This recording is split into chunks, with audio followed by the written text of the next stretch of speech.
So any of you that have been following me long enough know that I love the cringe. You know I love finding ridiculous things and talking about it and laughing about it.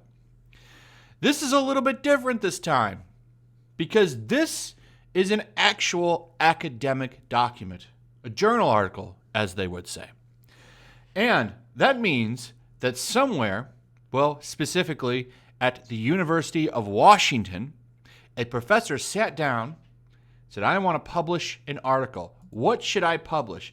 Oh, I know. Let's publish to the Journal of the Contemporary Pacific, and let's theme the article Unsettling SpongeBob and the Legacies of Violence on Bikini Bottom. So I wanted you to see that because I wanted you to know it was real. Before we get into this, I want to point out one thing. The people at the University of Washington, okay, they paid her wages to write this. And guess what else? You know who pays that wage? You do. You pay those wages. Do you like that your tax dollars fund a professor who can literally take time to research and write about SpongeBob SquarePants perpetuating violent, racist acts against indigenous people? What a complete waste of time and money. But there it is. She got paid to sit there and write this article. Your tax dollars made the funding for this research possible. And I think that's what irritates me the most about this, is that this isn't some jackass sitting at BuzzFeed.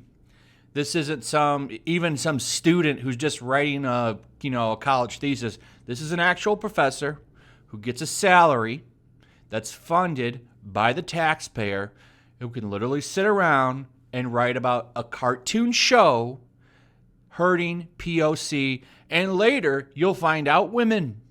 Yes, that's right. SpongeBob SquarePants is harmful to women. This is an actual academic paper, and it's tax paid for, and that's why I think I'm legitimately. Well, I was kind of angry at first. So we're going to go through it and make fun of it through this article here. They cite some of the craziness. But I just want to say, it's what a waste of money and taxpayer funds that this is paid for by you. How dare you?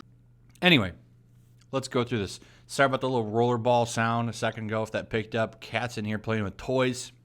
My animals always figure the best time to play with toys is when I click start recording. It's the best time, I swear. Anyway, let's go through this dumpster fire here. A professor at the University of Washington recently published an article in an academic journal about the children's cartoon SpongeBob SquarePants, claiming it perpetuates a legacy of violence against the indigenous people of the Pacific. The professor argues that the cartoon is involved in the occupation of native lands and that the show participates in cultural appropriation by way of its island motif. Okay, they're talking about fictional characters. Fictional characters. So you can already see just how stupid the premise of this is. Okay, this is a cartoon. This is a cartoon place called Bikini Bottom. A living sponge is there. A sponge that's alive. And he wears pants. And he cooks hamburgers underwater. Cooks hamburgers underwater. But this is a problem. This is a problem. They even go in to call the Sandy character, the squirrel, that's racist. So this is so stupid.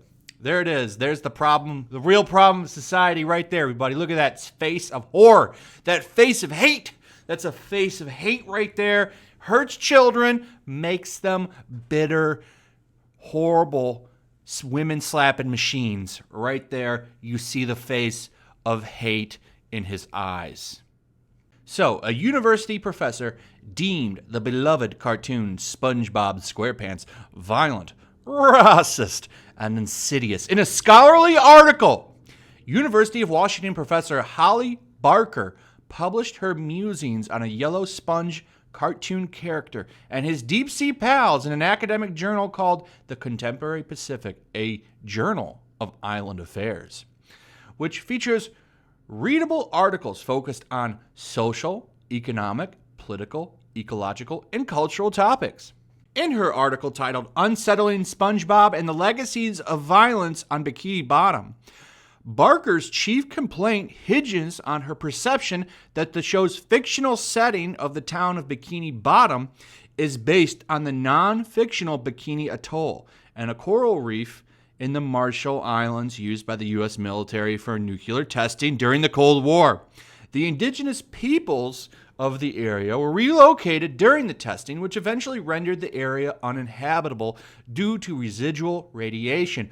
Barker finds it unjust that SpongeBob and his pals be allowed to occupy, in quotations, the area when the non-fictional indigenous people of the area do not have the option to return to their homeland. So I want to point out that she doesn't have any evidence that Bikini Bottom is Bikini Atoll. She has no evidence of that. She's assuming. And this is basically just a way for her to write an article based on that assumption, okay, that Bikini Atoll is Bikini Bottom. Maybe it is based on that name. I don't know. But my first reaction and my first thought is, who cares? But this woman, literally, I think I'm more mad, like I was saying in the beginning of the video, that she got paid by my tax dollars, because it's probably federally funded, or gets federal grants, which I sure as heck pay into, to sit around and write this garbage piece of crap and get paid for it. So thank you for wasting my money and everybody else's money. How do you have a job? What kind of a clown world do we live in where this is seen as academic research, that this helps society? This does nothing. This does nothing but give BuzzFeed and other places a reason now to paint SpongeBob SquarePants as garbage and as racism and that it hurts women. You'll probably see about 13 to 14 articles on that next week. Of course you will. Of course you will. And they're going to take it serious, and they're going to run with it. And this woman will get praised, and she'll get to write more garbage articles like this one because it got cited all over in press. As an American character, SpongeBob supposedly has the privilege of not caring about the detonation of nuclear bombs. In order to demonstrate this, the professor quotes one of the show's writers who said that the main character is a guy who would get super excited about a napkin but wouldn't care if there was an explosion outside. The detonations do not cause concern for the characters that did for the Bikinians, nor do they compromise SpongeBob's frequent activities, like visiting hamburger joints or the beach with friends, writes Barker. Now think about that right there, and that alone. A character who gets excited about napkins but wouldn't care about explosions, he's stupid, and these detonations don't cause concern or don't compromise his abilities to have fun, like a hamburger joint that cooks things underwater and a beach that's underwater. Okay, the show is literally not serious at all, but she's writing like it should be, which kind of defeats the purpose of the show, I would think. But I don't think that this professor does much thinking anyway. SpongeBob and his friends supposedly perpetuate the past injustices against the indigenous people of Bikini Atoll through SpongeBob's occupation and reclaiming of the non-fictional location's lagoon. The setting of the show, Barker says, is symbolic violence. Man, you are one pathetic loser. Listen, lady, they didn't write the show to rub it in the people of Bikini Atoll. It's almost like the show was dedicated to just sticking it to them POC. We're going to make a fictional place up and just laugh at them because we have underwater hamburger places and a living SpongeBob. A sponge is alive and wears pants. That's really hurting them peoples. But what a dummy this lady is. How do you have a PhD, lady? What kind of clown school did you go to? Because, maybe I should have done that, right? Got one of those. It sounds like any old jack off can go get one. So maybe I should have done that. I could be sitting around writing articles about how cartoon shows hurt people. Well, what an easy job that would be. You could literally just pull from a hat. Which one are we going to talk about today? So here we go, more takes. Although the U.S. government removed the people of Bikini from the atoll above the surface, this does not give license to SpongeBob or anyone else, fictitious or otherwise, to occupy Bikini, insists Barker. So, you don't have the right to name a show Bikini Bottom because some place called Bikini Atoll had stuff done to them. So therefore, you don't have the right to occupy a cartoon place. Listen how stupid that is. That's dumb. What a joke that this got passed and put into an academic article. SpongeBob's presence on Bikini Bottom continues the violent and racist expulsion of indigenous peoples from their lands, and in this case, their cosmos. That enables U.S. hegemonic powers to expand their military and colonial interests in the post-war era, she said. Right, because writing a children's show about a living sponge in a place called Bikini Bottom sure does push that colonial power. Sure does help push the patriarchy, white people, all that stuff. Just makes things worse for everybody. Really does. World's a worse for wear, thanks to SpongeBob SquarePants. Barker's also concerned with the cultural appropriation of iconic Pacific Island representation, supposedly evident with Bikini Bottom's token objectification of Oceania, taking particular issue with buildings shaped like pineapples, Easter Island statues, and tikis. She also laments the Hawaiian shirt motifs and sounds of steel guitar that are common themes on the children's show. You went full retard, man.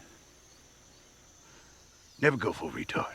So, things that would be good for a children's show, like tikis and pineapple houses.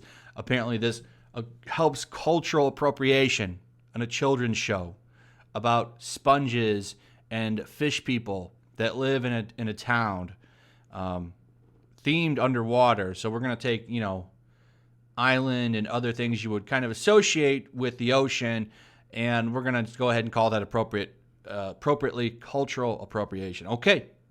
All right. Excellent logic there. Person likely never had fun in their entire life. This is just my guess. This is a person that's probably picked on a lot. This is a female, probably didn't get a lot of dates, didn't get a lot of attention from the fellas. And now she wants to ruin everybody else's fun by calling SpongeBob SquarePants hateful and hurtful for the world's people and pushing of colonial and cultural appropriation. How sad is your life at this point? That you're worried about Hawaiian shirt motifs. Hawaiian shirts, okay? Those are worn by like 50-year-old white dudes hanging out on a beach. But apparently, that's also a problem. I'm looking forward to your next article on that one. So she then goes on to get all academic and try to destroy the show that way. She says, the first act of the song is to have the children identify with who resides in the pineapple house, she explains. The children's response, repeated extensively throughout the song, affirms that the house and Bikini Bottom are the domain of SpongeBob. He owns everything.